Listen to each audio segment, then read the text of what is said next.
Tous les samedis, de 9h à 10h, retrouvez le magazine de l'actualité lyonnaise. 7 jours à Lyon. Présenté par Juvénal Noël.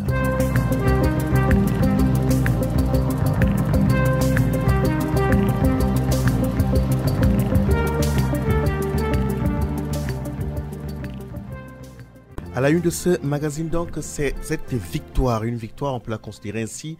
Les parents d'élèves de l'école Lévi-Strauss dans le premier arrondissement, donc, le tribunal administratif de Lyon a suspendu hier vendredi la délibération par laquelle le conseil municipal de Lyon a approuvé la fermeture de cette école, donc, jusqu'à ce que soit statué sur le fond la légalité de cette décision. Pour en parler ce matin, plusieurs invités des parents d'élèves face à moi. On l'appellera Adrien. Bonjour Adrien. Bonjour. Comment ça va? Très bien, très bien. Il a le sourire. Vous êtes parent d'élève, donc l'école Lévi-Strauss. Oui. Elle était donc, le conseil municipal a décidé de la fermer. Oui, alors il y avait une décision du conseil municipal du mois de mars pour fermer l'école. Et donc on avait fait un recours auprès du tribunal administratif qui nous a donné raison. Et donc l'école ne fermera pas. Il a le sourire et à ses côtés, il est venu avec une parent d'élève. Elle s'appelle Salma. Bonjour Salma. Bonjour. Un peu plus près du micro aussi, Salma, s'il vous plaît. Bonjour. Très bien. Également très souriante. Ah, le grand sourire aujourd'hui. et donc, en fait, c'était une bataille qui n'était pas gagnée d'avance. Ah, pas du tout. Au contraire, hein, c'était une bataille de longue haleine qui a commencé le 14 février. C'était une bataille médiatique, politique, et puis ça s'est fini en justice. Et on est ravis, on est encore sur notre petit nuage ce matin. Donc, voilà. Et donc, également, au cours de ce magazine, nous aurons l'intervention de Madame Nathalie Perrin-Gilbert, maire du premier arrondissement, qui également a contribué à cette lutte. Un courrier a été en principe adressé au chef de l'État pour appuyer ce dossier, pour demander à ce que cette école reste ouverte. Ce n'était pas gagné d'avance. Autre titre de l'actualité, également ce matin, la presqu'île de Lyon, du moins la partie drainant le plus au monde, donc devrait de nouveau être sanctuarisée. Ce samedi à après-midi, ce sera donc fermé. Et également, donc, nous serons donc à Vaux-en-Velin aussi ce matin pour venir sur cette rencontre qui a eu lieu à la mission locale avec une équipe venue d'Afrique, du Cameroun précisément. C'est l'association de services civiques nationaux pour la participation au développement qui est du Cameroun, qui est venu donc s'abreuver à la source ici en France, comme quoi effectivement le service civique français fait des émules. D'autres titres seront développés tout au long de ce magazine. Et également pour nous accompagner, nous serons également jusqu'au mois de juin avec Marion Desprinces, jeune stagiaire qui nous vient de l'EFAP, l'école française d'attaché de presse, qui fait un travail remarquable. Elle a également beaucoup contribué à la recherche, à la collecte de l'information. Elle sera avec nous. Elle assiste donc à la réalisation de ce magazine.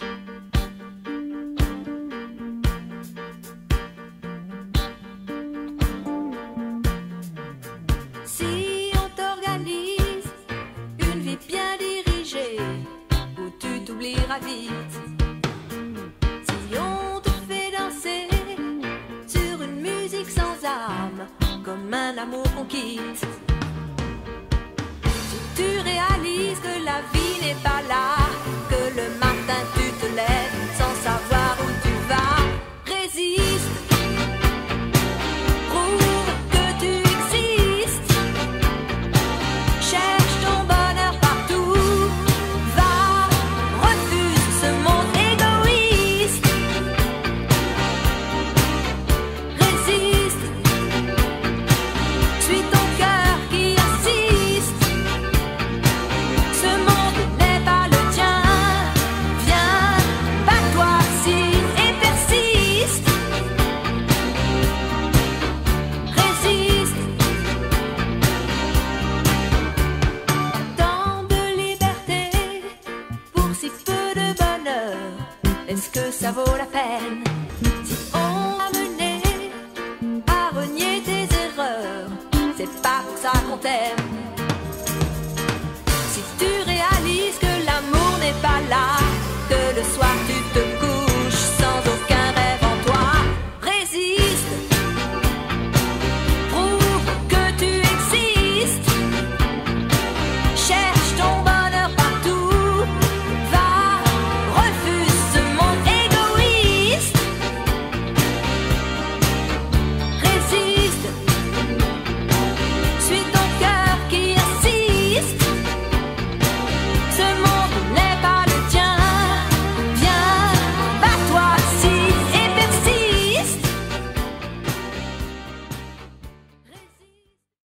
tous les samedis de 9h à 10h.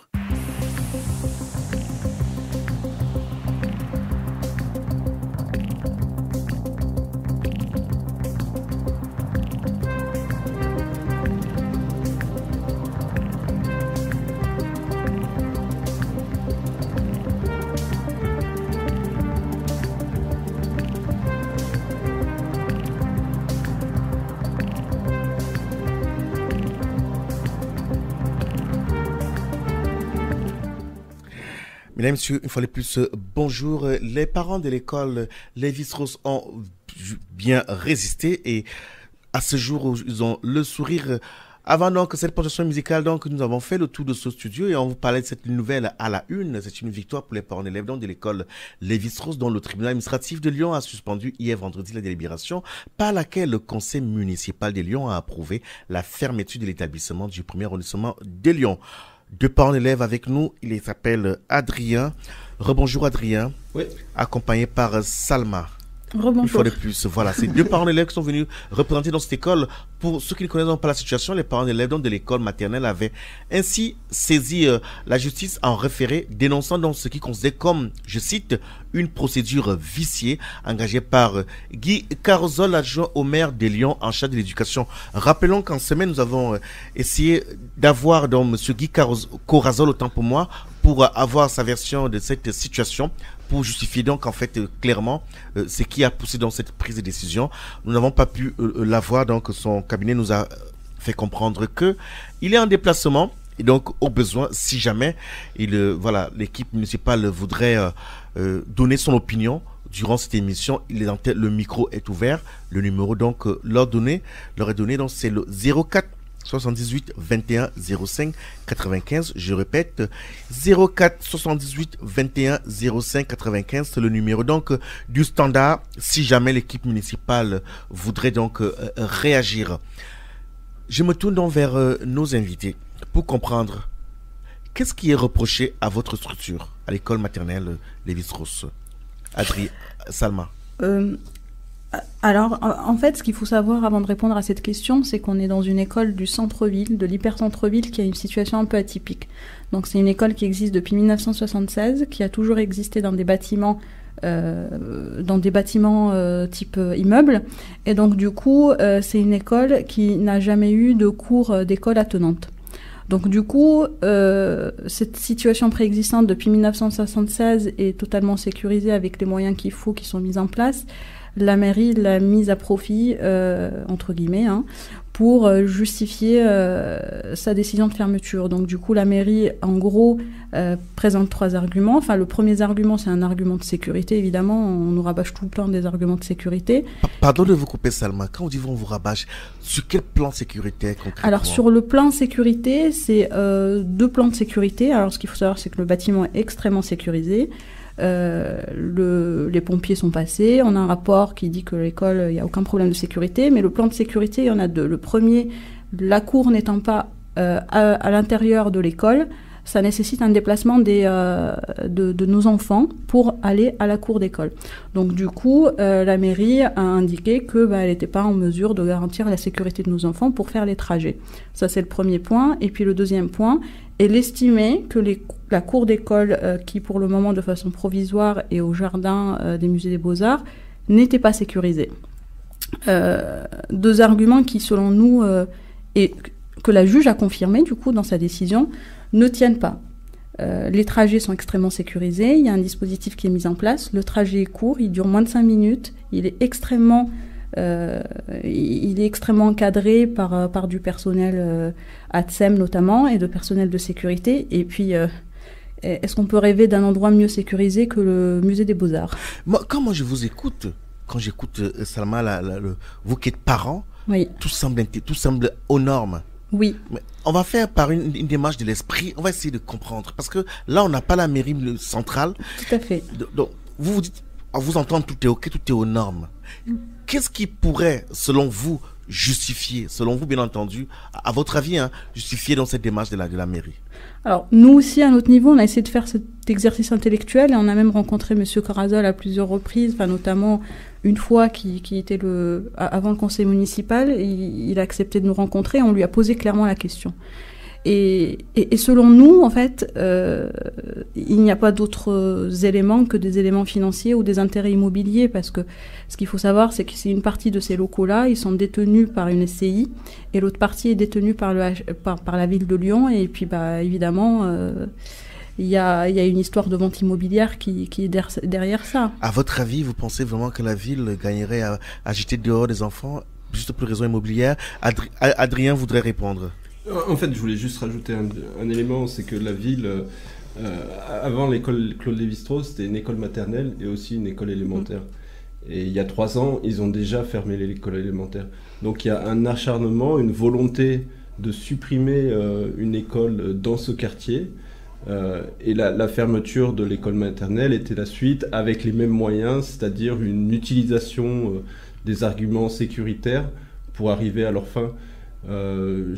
Moi, je pense qu'il y a des arguments ils ont des arguments financiers qu'ils présentent pas, bien entendu, mais qui sont de plusieurs ordres. Bien évidemment, ils disposent de locaux qu'ils vont pouvoir vendre, et c'est quand même dans le premier arrondissement, les prix sont assez élevés, donc c'est pas négligeable. Je pense que 140 mètres carrés dans le premier arrondissement, ça fait une petite somme.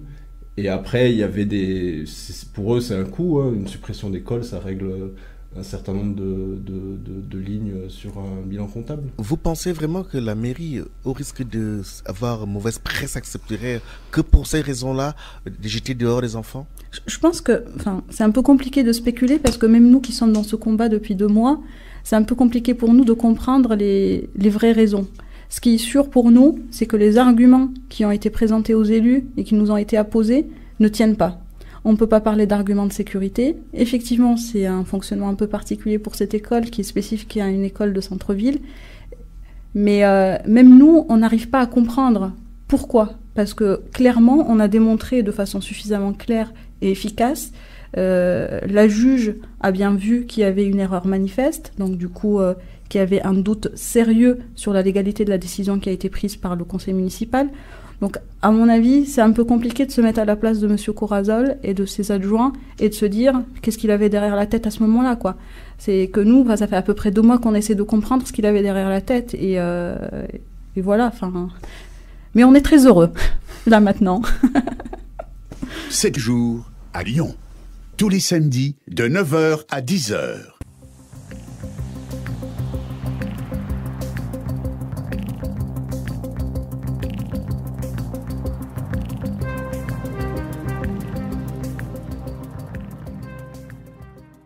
Donc cette information qui aujourd'hui fait la une dans la plupart des tabloïds, donc cette école, c'est une victoire pour les parents d'élèves de l'école Lévi-Strauss, cette école du 1er arrondissement de Lyon. Donc pour justifier sa décision, la ville de Lyon invoquait l'absence de cours de récréation, l'absence de la salle de motricité ou encore des problèmes de maintenance des bâtiments. Les parents d'élèves n'y voyaient qu'une décision économique. Voyez-vous, chers invités, Adrien et Salma, vous qui êtes parents d'élèves de cette école, en fait, il y a aussi un problème de motricité qui se pose. Ah, du tout. Là, pour le coup, je vais être assez affirmatif et direct sur le sujet, et tout le personnel éducatif de l'école Lévi-Strauss peut en témoigner, de haut et fort. Il n'y a aucun problème de motricité dans cette école. Ce qu'il faut savoir, c'est que la mairie de Lyon, elle dit pas il y a un problème de motricité, elle dit il n'y a pas de salle de motricité. Ce qu'il faut savoir, c'est qu'une salle de motricité, c'est un terme assez large et n'est pas défini légalement. C'est un espace qui doit être dédié aux élèves, aux écoliers, pour qu'on puisse disposer un peu de l'ensemble d'un matériel éducatif pour faire des exercices de motricité. Donc la question, c'est ce qu'il y en a. Bien sûr qu'il y en a. Il y a tout un rez-de-chaussée qui est dédié à ça, et l'école est extrêmement bien équipée. Elle dispose de tous les équipements standards pour réaliser tous les exercices nécessaires et intégrés au programme. 7 jours à Lyon. Tout ce qui fait l'actualité lyonnaise. Je voulais annoncer un titre, donc en fait, Nous avons avec nous Nathalie Perrin-Gilbert, qui est maire du 1er arrondissement, qui voudrait nous apporter son éclairage sur cette question. Madame le maire, bonjour. Bonjour. Merci de notre invitation. Cette décision donc a été rendue hier par le tribunal de Lyon. La fermeture de l'école Lévi-Strauss est suspendue par la justice. Quel est votre regard sur cette décision, s'il vous plaît? Alors, c'est d'abord un grand soulagement parce que les élus du 1er arrondissement, mais également les élus du 2e arrondissement, s'étaient élevés contre cette décision qui nous paraissait être une mauvaise décision et puis une décision qui portait sur de mauvais fondements, de faux fondements. Donc, c'est d'abord le soulagement. C'est la joie aussi. La joie parce que l'école va rester ouverte et le maire de Lyon l'a annoncé, il va se plier à la décision du tribunal administratif. Il a bien lu, je pense aussi, le jugement qui était sans appel. Et puis c'est une joie aussi parce que c'est une victoire collective. Et je voudrais vraiment remercier les parents d'élèves qui y ont cru et qui se sont mobilisés, remercier la directrice, remercier l'équipe éducative, les syndicats de la ville de Lyon aussi, les personnels de la ville de Lyon. C'est vraiment tout un quartier et des personnes qui se sont soulevés ensemble contre cette décision injuste, qui ont décidé de ne pas se laisser faire. Et c'est d'abord la victoire de ce collectif-là. C'est une belle victoire citoyenne. Il y avait aussi le CIL, il y avait également les commerçants qui ont prêté main forte. Donc j'y vois vraiment la victoire du collectif sur une décision prise à 2 ou 3 dans un bureau. Donc je crois que c'est aussi ce qui me met en joie ce matin. Madame le maire, on entend, on comprend ce que vous dites, mais la question c'est est-ce que vous pouvez comprendre quand même ce que la mairie centrale exige aujourd'hui? Question de sécurité. Mais comment dire, le tribunal jugera sur le fond, mais la juge a déjà donné, la juge des référés a déjà donné des indications en disant qu'il y avait des doutes sérieux sur le bien fondé de la décision et sur les arguments. Donc et ce n'a pas fait un pli pendant les 2 heures d'audience où les avocats, que ce soit maître Couréamont qui a été remarquable ou maître Soleillac pour la série du 1er, ont démontré un à un les faux arguments de la ville et ils ont démontré qu'il n'y avait ni problème de sécurité, ni problème de motricité. On voyait que la ville, au fur et à mesure, cherchait de nouveaux arguments pour tenter de justifier a posteriori une décision qu'elle avait prise. Cette école, c'est un rez-de-chaussée. La ville aurait voulu vendre ce rez-de-chaussée. Voilà. Et elle jugeait cette école pas rentable parce que trop petite, on préfère des grandes écoles bien remplies et puis tant pis pour le confort des enfants, tant pis pour leur bien-être, tant pis pour leurs conditions d'apprentissage, mais au moins il y a moins de personnel, il y a moins de fluide et puis voilà, c'était une décision économique. La question de la sécurité, la question de la motricité soi-disant, la question de la qualité éducative, c'était de faux arguments et c'est là-dessus qu'a tranché le tribunal en disant on n'est pas convaincu par les arguments, il y a potentiellement oui une illégalité dans la décision et il y a urgence à ne pas fermer en l'état actuel des choses. Vous imaginez si un tribunal administratif pensait qu'il y avait un problème de sécurité, s'il allait casser une décision de la ville de Lyon? Non, c'est parce que la juge a bien vu qu'il y avait des doutes sur le bien fondé de la décision, qu'elle a décidé qu'il n'y ait pas de fermeture irréversible. Et elle laissera le tribunal trancher sur le fond dans quelques mois. En attendant, le maire a dit on ne va pas fermer et en plus on va faire quelques travaux. Donc pour moi, la décision est là, est bien là, et l'école Lévi-Strauss restera ouverte non seulement en 2019, mais j'en suis sûre pour l'avenir. 7 jours à Lyon. Votre rendez-vous d'actualité proposé par Radio Pluriel.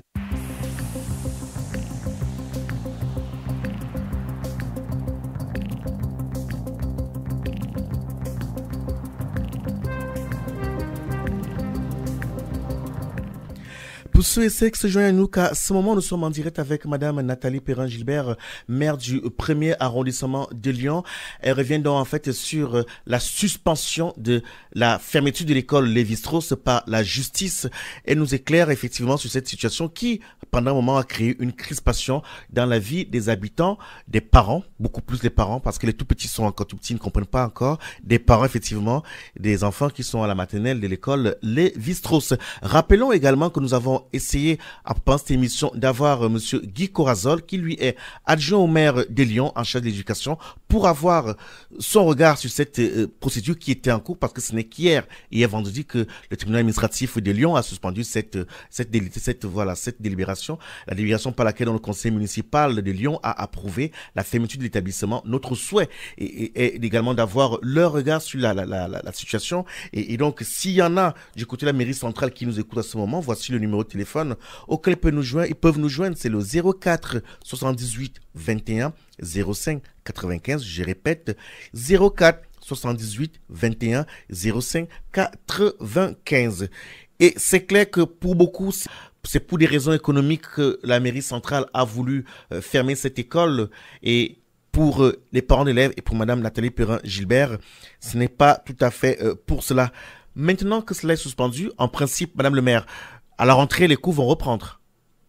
Oui, tout à fait. Les cours vont reprendre et comme l'avait expliqué d'ailleurs Maître Couret-Hamon lors de l'audience, tous les personnels, qu'ils soient personnels enseignants, personnels municipaux, donc les ATSEM, mais aussi personnel de cantine, souhaitent rester dans cette école. Ils souhaitaient rester dans cette école.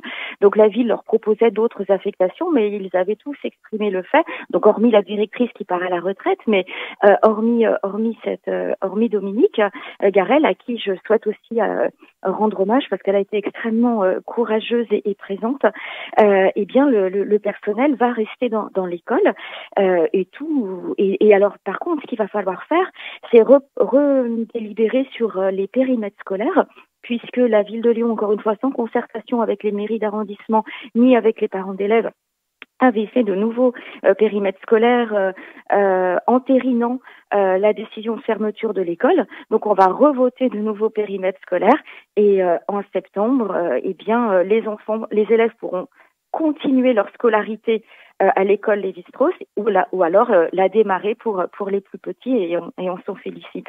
Mais vraiment, moi, je veux dire que c'est pas la victoire d'une élue, c'est vraiment la victoire du quartier et c'est vraiment la victoire des parents d'élèves et ce sont ces victoires collectives qui sont les plus belles. Donc, je sais qu'ils sont là à vos côtés, donc je voulais encore une fois les remercier et les féliciter. Ils ont été extraordinaires dans ce combat, donc 1000 fois merci et bravo d'y avoir cru. On souhaitait également, Madame le maire, au nom de tous les parents, vous remercier sincèrement de nous avoir aidés dans ce combat et d'avoir été avec nous dès le départ pour nous aider, nous épauler à aller au bout de de ce combat qui nous tenait particulièrement à cœur parce qu'il est vraiment dans l'intérêt de nos enfants et de tous les enfants du quartier.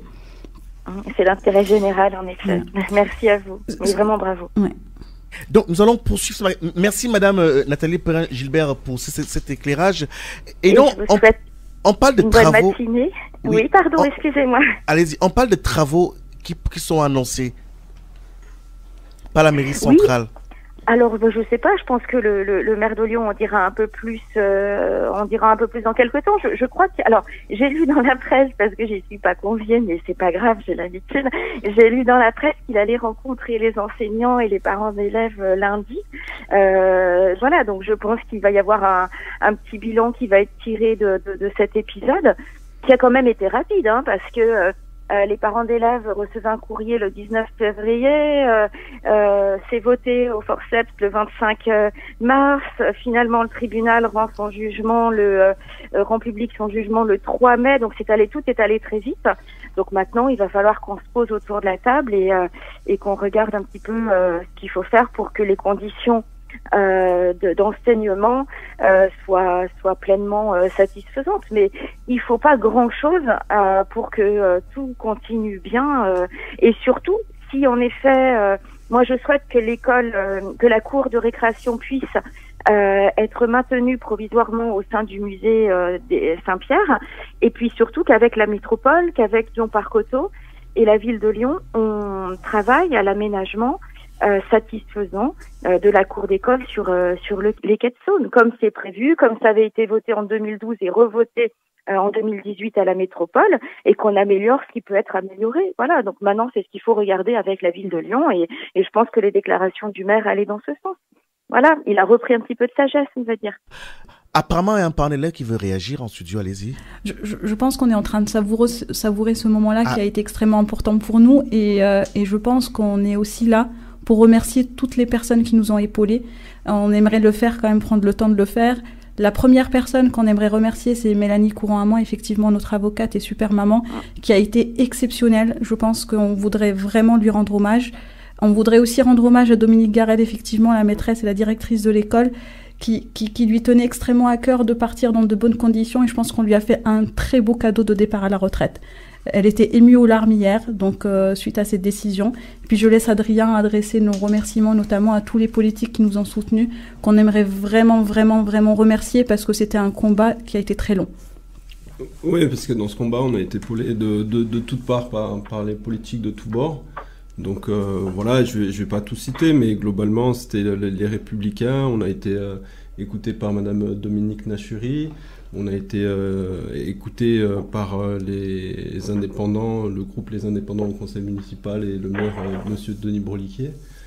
Et puis, bien sûr, toute l'équipe du premier arrondissement. D'accord, on aura compris que presque tout le monde était de votre côté, sauf la mairie centrale. Merci Madame Nathalie Perrin-Gilbert. On vous laisse à vos occupations. Et merci, passez une bonne matinée, bonne continuation d'émission. Au revoir. Tous les samedis, de 9h à 10h, retrouvez le magazine de l'actualité lyonnaise. 7 jours à Lyon, présenté par Juvénal Noël.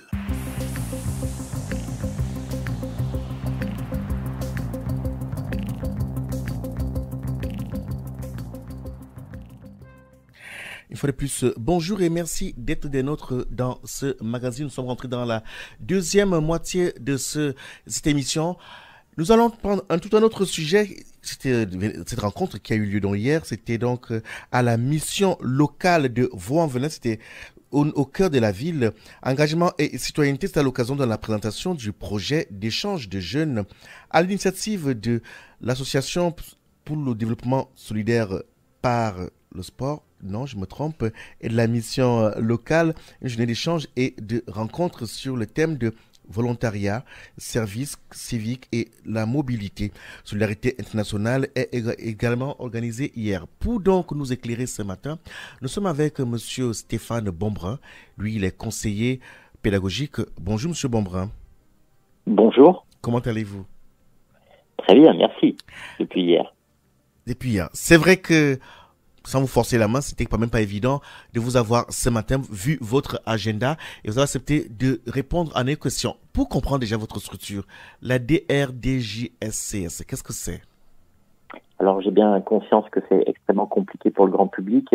La direction régionale jeunesse et sport, cohésion sociale, est le service de l'État sur le territoire Auvergne-Rhône-Alpes qui émane du ministère de l'Éducation nationale et de la jeunesse. Donc, nous sommes le service de l'État qui représente le ministère sur le territoire Auvergne-Rhône-Alpes, avec des missions plutôt orientées vers la conduite des politiques de jeunesse, que ce soit l'accès aux droits des jeunes, l'accès à l'information des jeunes, les luttes contre les discriminations, et également, et c'est la raison peut-être de notre échange aujourd'hui, les dispositifs d'engagement pour la jeunesse, que ce soit un engagement au local avec le service civique, mais aussi l'engagement européen ou international avec les programmes de mobilité pour les jeunes.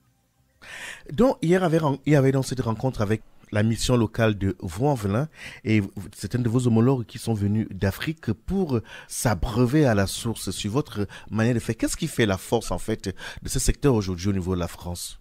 Alors, vous m'interrogez sur la réciprocité ou le service civique ou le service civique lui-même, en fait. Alors, je crois qu'on a vite fait avec les jeunes de les stigmatiser, de pointer effectivement les difficultés qu'ils peuvent rencontrer. L'idée générale du service civique est un dispositif parmi d'autres d'engagement, c'est de montrer qu'on a une jeunesse qui a des compétences, qui a une motivation, qui a des envies et qui s'engage peut-être différemment à travers les générations, mais celle-là s'engage fortement et elle s'engage souvent au local. Et le service civique n'est simplement que l'expression de l'engagement et le travail des institutions, des associations et des collectivités qui s'engagent, elles aussi, dans la mise en œuvre d'un programme comme celui-là, c'est simplement de permettre à des jeunes de valoriser pleinement leurs compétences et de les faire vivre. Aujourd'hui donc, le service civique français fait des émules et d'autres viennent en fait pour apprendre cela. Pour revenir sur votre secteur bien précis aujourd'hui, comment ça marche en fait? Qui est-ce qui vient vers vous? C'est vous qui allez vers cette structure ou c'est les structures qui viennent vers vous? Alors là, on va focaliser peut-être sur, non pas le volontariat, je dirais, franco-français, mais ma mission, c'est le volontariat européen ou international. Et là, je dirais que les services de l'État s'appuient sur des opérateurs, que ce soit des collectivités ou des associations, qui montent des projets de mobilité pour les jeunes et qui sont chargés, et nous les finançons pour cela, d'informer, d'accompagner et de monter des projets pour les jeunes. Donc, qui vient vers nous? Nous, au service État, on est plutôt en lien avec les structures qui montent des projets. Et les jeunes nous sollicitent les associations à partir d'une idée, d'une envie, parfois d'un projet, mais souvent le jeune, il exprime, je dirais, une envie de s'engager, de voyager, de découvrir une langue. Son projet n'est pas forcément clairement défini, ce qui est normal. Les programmes de mobilité pour les jeunes sont extrêmement complexes, extrêmement nombreux, et bien sûr le travail qu'ont les associations ou les services de l'État, c'est de mieux définir le projet du jeune pour l'orienter à la fois vers le bon programme de mobilité et à la fois vers la bonne structure d'accompagnement. Et est-ce que cela est évident, tel que vous le présentez comme travail? Alors, je dirais que je mettrais deux catégories de public. Un public averti, généralement le public étudiant, qui parfois même est dans un établissement universitaire ou de formation professionnelle qui a déjà des partenariats à l'étranger et qui, quelque part, a déjà une structure à l'interne qui accompagne le jeune en formation ou en études vers une mobilité. Tout le monde, je pense, connaît le dispositif Erasmus+, enseignement supérieur. Là où on a le plus de difficultés, ce sont, et on l'a vu notamment hier à l'émission locale, ce sont tous les jeunes qui n'ont pas accès à l'information ou qui n'ont pas les réseaux ni les connaissances pour engager cette démarche de mobilité. Donc c'est ce public-là que le ministère de l'Éducation et de la Jeunesse, et c'est quelque part dans ma mission, d'aller à la rencontre de ces jeunes-là, de financer des associations qui vont effectivement capter ces publics qui ont le moins d'opportunités de partir en mobilité européenne ou internationale. Vu comme cela, quelles sont les principales difficultés donc, effectivement, que vous rencontrez avec les jeunes? Alors, concernant les jeunes, premièrement, la difficulté, c'est l'accès à l'information. C'est la raison pour laquelle un des leviers possibles, et qui matche bien, c'est la communication entre pairs. Le pari que nous faisons, c'est qu'au sein d'un territoire, et on l'a vu avec Vaux-en-Velin hier, que ce sont quelques jeunes qui sont partis en mobilité, qui témoignent de leur expérience auprès d'autres jeunes. Donc la première difficulté, c'est l'accès à l'information pour les jeunes. Et le levier possible, c'est favoriser les échanges entre jeunes pour valoriser l'expérience de ceux qui sont partis auprès de jeunes qui auraient envie de partir. Peut-être le deuxième volet, c'est s'appuyer sur le réseau information jeunesse, les bureaux information jeunesse, les points information jeunesse, voire le CRIJ, qui est à Lyon, pour mettre en place des sessions d'information ou mettre en place des forums des voyageurs, forums de la mobilité.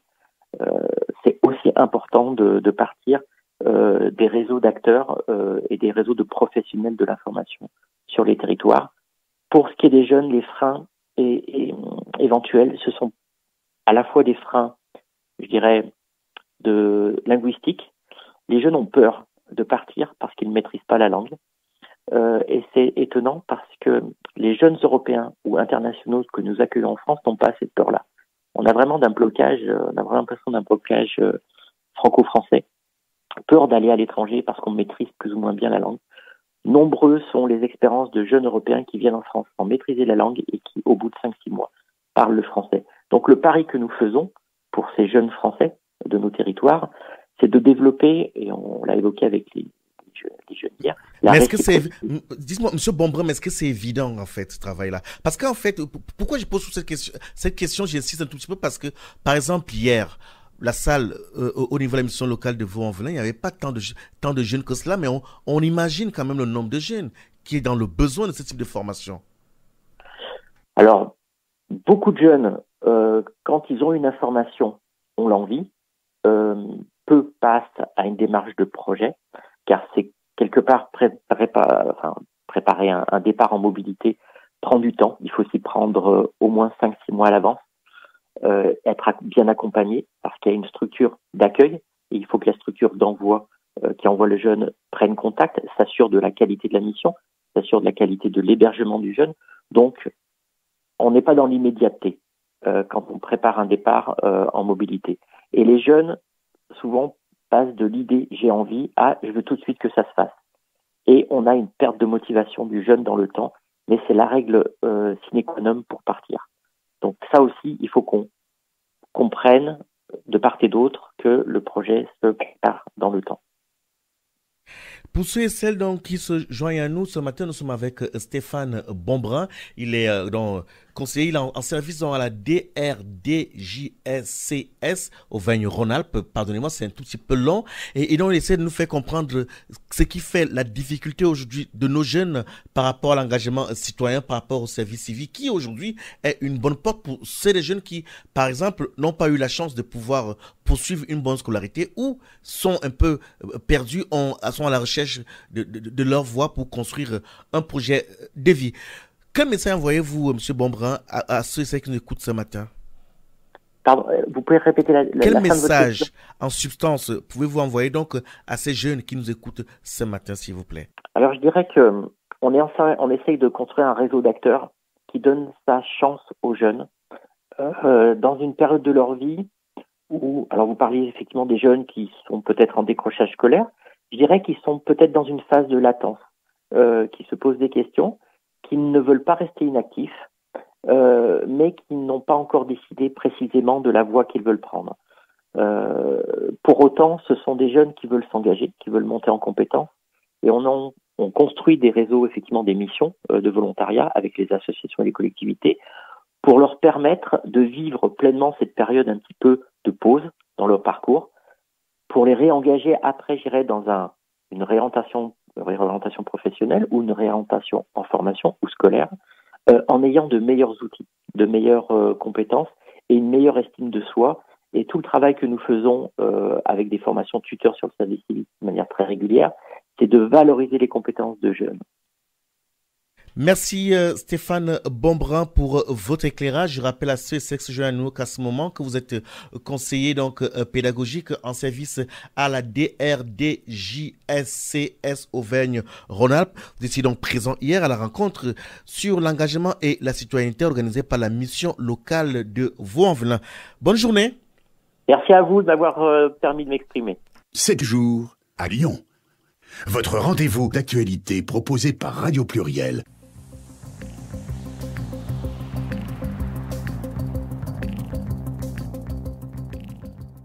Et donc, on poursuit donc sur cette rencontre qui avait lieu hier à la mission locale de Vaux-en-Velin où nos jeunes étaient au centre de la réflexion. Certains jeunes sont venus témoigner.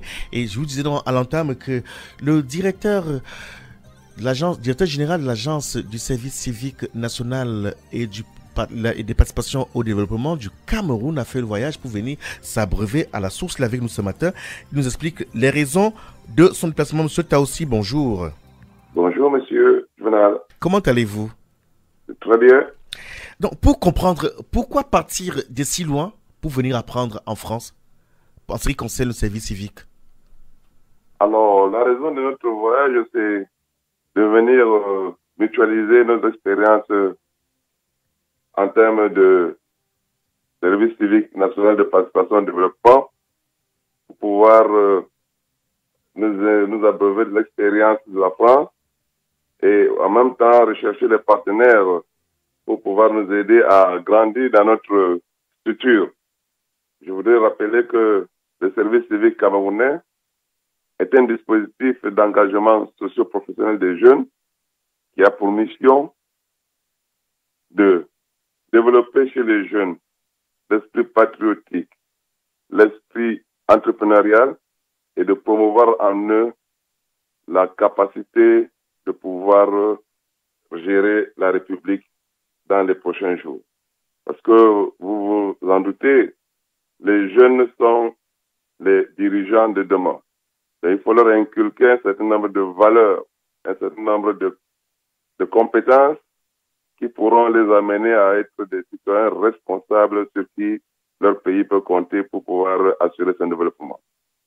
Alors, nous sommes ici à Perpignan grâce à l'intermédiation de deux Camerounais, Vivien, qui nous a approchés pour nous suggérer que de l'autre côté du monde, c'est-à-dire ici en France, plus précisément à Lyon, il y a une expérience similaire de service civique. C'est pour ça que nous sommes venus ici à Lyon pour pouvoir partager l'expérience de nos deux structures respectives et beaucoup plus apprendre des Français parce que ils ont l'expérience dans le service civique en ce qui concerne leur ancienneté dans le domaine et puis nouer des partenariats pour pouvoir amener notre structure à grandir dans ce sens.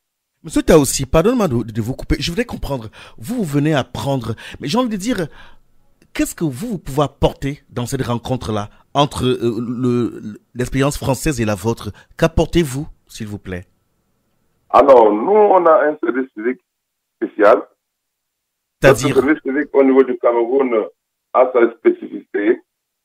Il présente deux objectifs principaux. Le premier objectif, c'est de montrer aux Français que le service civique camerounais a deux missions fondamentales, à savoir la formation obligatoire des jeunes âgés de 17 à 21 ans dans le domaine de l'insertion sociale. Cette formation vise à les capaciter dans le domaine dans un certain nombre de valeurs à la citoyenneté, des valeurs au vivre ensemble, des valeurs dans l'apprentissage de certain nombre de compétences de vie courante, à savoir la politesse, la générosité. Et de l'autre côté, nous avons les volontaires.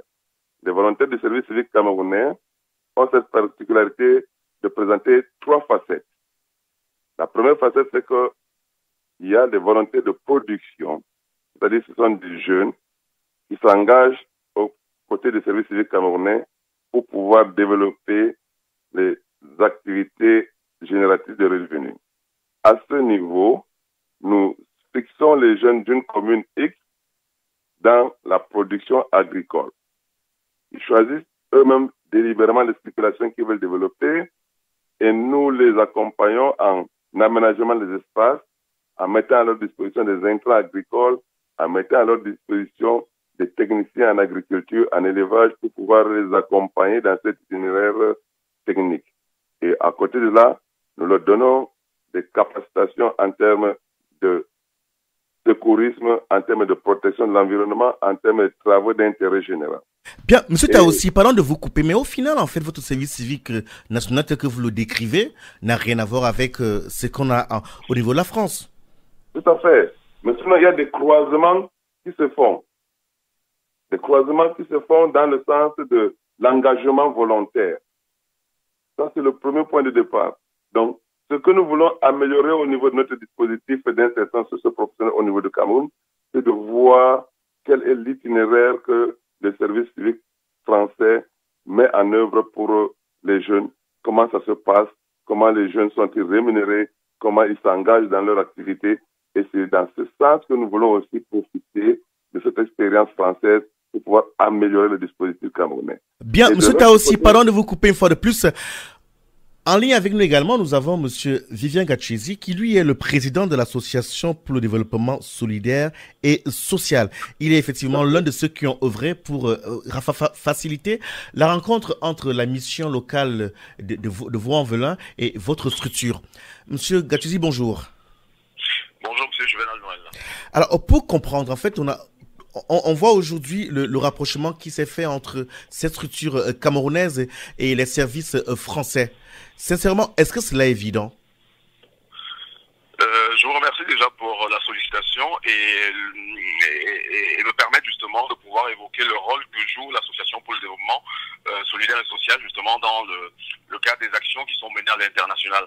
C'est une association dont l'objet est de travailler sur les questions d'éducation, de formation professionnelle, d'entrepreneuriat et de coopération décentralisée. Et donc c'est vrai que dire que le travail serait facile, ce serait vraiment très simpliste. C'est vrai que c'est un engagement. Hein. Donc nous, de notre côté, au niveau de l'association, nous avons pris justement l'initiative de nous engager sur ces questions parce que, estimant que faisant partie de la société civile, nous avions un rôle à jouer. Et nous avons eu la chance, pour le cas du Cameroun, de rentrer en contact avec. Je vous entends, Juvenal. Alors, vous parlez des difficultés. Nous, parce qu'on sait que c'est pas évident, d'accord, quand on part de la France et qu'on va chercher une institution en Afrique et faire effectivement la passerelle. Est-ce que dans ce travail-là, quand vous arrivez dans le Sud, cela est évident pour vous? Je pense que comme toute activité humaine, en fait, rien n'est évident. Et c'est également, je veux dire, le résultat justement d'un engagement et d'une volonté. Donc, quand on souhaite faire des choses, on est prêt justement à être confronté aux difficultés. Donc, ça fait partie de la vie. Ça fait partie de la vie, Monsieur Taossi. On est dans les dernières minutes de ce magazine. Pour comprendre en une phrase, est-ce que vos échanges, vos rencontres ont été fructueuses? Alors, nous rentrons satisfaits et plein de promesses de la part de nos partenaires. Nous avons appris d'eux, comme ils ont appris aussi de nous. Je tiens vraiment à remercier nos intermédiations qui se trouvent au niveau de Lyon, à savoir Vivier et M. Juvenal Noël, pour tous les efforts faits dans ce sens. Nous rentrons vraiment très rassurés et pouvons espérer qu'une fois rentrés au pays, nous pouvons mettre à disposition des jeunes ce que nous avons appris de Lyon. De Lyon en particulier et de la France en général. Merci beaucoup. Avant de venir à Lyon, nous avons... C'est aussi, pardon de vous couper, notre magazine, on y reste à peine quelques secondes. Merci encore de votre disponibilité. Merci d'avoir répondu à nos questions. De votre sollicitation. Merci beaucoup. Merci. Et donc, Monsieur Gatchezi, merci à vous également d'avoir accepté d'échanger avec nous ce matin dans le cadre de cette émission. Et au plaisir de vous retrouver prochainement. Merci, Jonathan. Notre magazine arrive inexorablement à son terme. On vous rappelle les principales articulations, les principales nouvelles que nous avons eu à vous proposer ce matin. C'est le sourire, c'est la joie du côté donc des parents de l'école, de la maternelle Lévi-Strauss. Il faut encore un sourire. Ils sont restés avec nous durant toute l'émission, les parents de l'école Lévi-Strauss, qui sont venus, nous dire quel est le sentiment après la suspension effectivement de la justice, la décision effectivement de fermer l'école Lévi-Strauss. Merci encore. Et également aujourd'hui donc on était avec le directeur de l'Agence nationale du service civique du Cameroun, qui nous parlait effectivement de son expérience avec les services français. Mes auditeurs, notre magazine arrive à son terme.